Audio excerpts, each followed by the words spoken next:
Hi, welcome back to Crypto Vagabonds YouTube channel. In this channel we talk about cryptocurrencies, geopolitics, macrofinance and everything else that may affect the performance of your favorite crypto asset.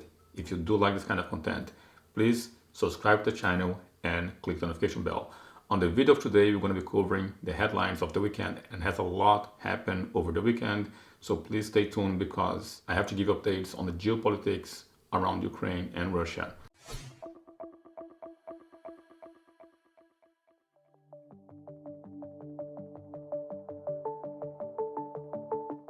As usual, we begin with Bloomberg. The main headlines on Bloomberg today is Turkey. And why? Because there is re-election. Erdogan has been the leader of Turkey for over 20 years and now there has been re-election. And Turkey is a very significant country because of its strategic location.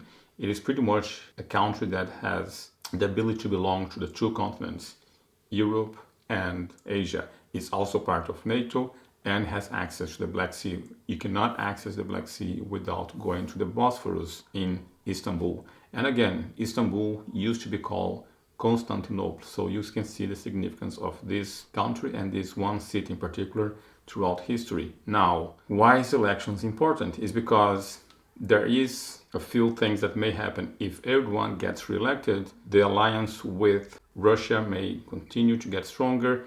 If the second party or the competition wins, we may have something more leaning to the West. So where would Turkey stand on this conflict will be determined by the elections. And there's a few things that is on the favor of Erdogan and a few things against Erdogan. Erdogan has been pretty much the man who is being backed by a lot of poor people in Turkey. He tries to help the poor. However, he has made some mistakes in terms of economics. He believed that interest rates cause inflation, not the other way around. And of course, there has been massive inflation in Turkey, inflation of 80%, 70%, and that has been hurting the poor. So he may be losing the support of the poor. Also, there was an earthquake. That earthquake killed 50,000 people, and that weakened the position of Erdogan. And you can see here, with 67.1% of ballot boxes open, Erdogan had 51.4% of the vote. And of course, his opponent, Kılıçdaroğlu, has 42.8%. And of course, as more ballot boxes gets open, we're going to find out the results of this election. So I'm looking forward to that. Now that we talk about Turkey elections, let's talk about food prices. Here we have bean shortage drives up the cost of even the cheapest cup of coffee. And if you're a coffee drinker, you may be feeling that price on increase of coffee. Now that of course is because of the conflict, and I have been saying here since the conflict began that there will be a shortage of food and the food prices would go up, and now the food prices have affected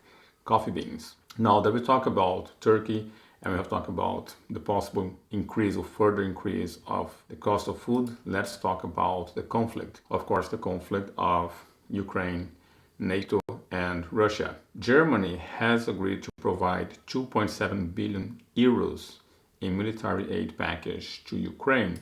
Now the thing is, this is further package. Ukraine has received a lot of weapons, has received a lot of help, and they are counterattacking. Let's see the results of those counterattack. The counterattack has been so successful, and again, Zelensky would say that the counterattack has not yet begun, but they have made several advances. They have gotten Bakhmut. Now we have here, Putin repeats Napoleon's mistake. Strategy wins, not power. Of course, Russia is the largest nuclear power on Earth that we know of. They have a lot of nuclear missiles. They enrich uranium, they sell and they export that technology. If you have been following the channel, you may have heard that. Now, the thing is, with all this help, there was a few guidelines put in place. I'm going to see here the UK sending long-range Storm Shadow missiles to Ukraine, says the defense minister. Now, this is one help that Ukraine got. However, this long-range enables Ukraine to attack up to 300 kilometers into Russia. That's almost 200 miles if you think in terms of miles. Now what happened is, if the conflict zone is here, you have to put supplies around here, a certain distance further away, to keep supplying the soldiers, because if on the combat area, the other soldiers take over, they take over your supplies. So you need to take your supplies and put further back. Now with the missiles being able to go that far, that means the backup or the supplies have to be posted further back, and that creates a huge disadvantage for Russia. And we have seen on the headlines that, I don't know if those claims are true, but it seems like there has been some soldiers abandoning or evacuating or no longer willing to fight on the area of Bakhmut. So Ukraine got Bakhmut. Now, why is that important? It's because on that area in Bakhmut, we have the largest nuclear plant in Russia. This nuclear plant is about 5 to 10 times the size of Chernobyl. So if things go wrong there or there's an accident there, we will have a Chernobyl too. That's why it is important to be aware of what's happening in Bakhmut. However, it seems like Ukraine has been making advance on that area. Now, another thing, with all the help that Ukraine received, there was a condition, which was Ukraine not to attack any area that was not Ukraine prior to 2014. And here's what happened. They received help from the UK, they're receiving more help, and here you see Ukrainian President Volodymyr Zelensky says that we won't attack Russian territory. Now, he has been repeating that for a while. The thing is, there has been a leakage of information that in private he says otherwise. So here we have Zelensky in private plots bold attacks inside Russia. This is information that has been leaked. However, look at this. It has happened.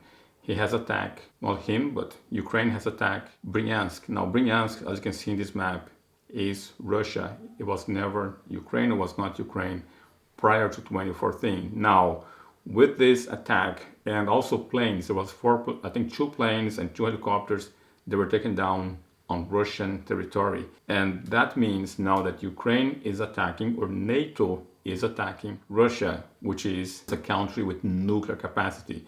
And if there's a rule of thumb, like unspoken or agreed rule, you do not attack a country that has nuclear capacity. And pretty much Ukraine has done that, and it seems like Zelensky deliberately wanted that. I'm not saying that's what happened. I'm just sharing with you guys the news that I got, and those are not good news. I think now that they have attacked with UK missiles, they have attacked an area which belongs to Russia, Russia will retaliate or will respond somehow. Now, that means that UK giving a missile to Zelensky or to Ukraine, and that missile attacking a Russian territory, that means NATO is attacking Russia, which is a nuclear capacity, which is a country that has nuclear capacity. This, I don't think, is going to end well. So that's what I want to share with you guys. We are getting closer and closer to a possible nuclear conflict. Again, I'm not rooting for that to happen. I'm not desiring for that to happen, but I believe it will happen. So here you see more on the area that got attacked. And you can see it's not Ukraine, has not been Ukraine. So now that we cover traditional market, food shortage or price of food going up, and the war, let's get into the market, crypto market. And the crypto market is down.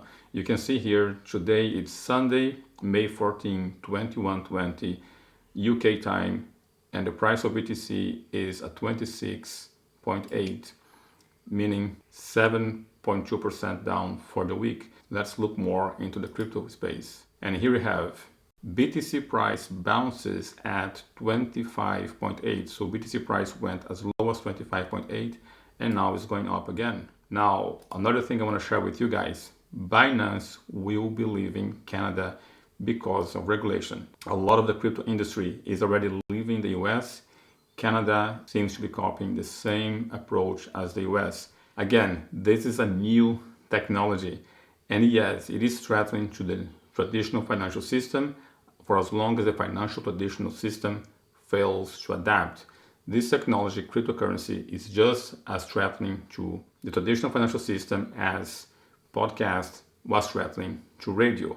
And again, a lot of radio stations, they use the technology, they became online radios, and they broadcast their radio or their music or whatever they want to broadcast globally, or you could continue with getting permission to use certain waves and then carry your radio only on a limited territory. Now, some radios say we don't want to do that. We can just go on our computer. After an hour, we have our own radio online and we can broadcast further. The same situation is happening today with the financial system where cryptocurrency is innovative. Cryptocurrency brings innovation to the system and makes the old way of running finance obsolete. And again, countries that have negative regulation will only push this technology away from them being left behind. So I don't think this is good, but it is what the Canada authorities decide to do, is to create regulation that will push the industry out. I have seen messages from Binance that by September, they will no longer be serving Canadian clients the same way that Binance.com no longer serves American clients. So that was it for today. We have talked about the macrofinance, we have talked about geopolitics, and I have talked about the crypto space, how Bitcoin price is going down. We still have CPI to come. Also, we talk about how regulation Canada is pushing Binance out. If you did like the video, please give the thumbs down, subscribe, and click the notification bell. If you did not like the video, please give the thumbs down. Also, if you want to share some opinion about the conflict in Ukraine, about Canada, please let me know on the comments below. That's it for today. See you in the next video.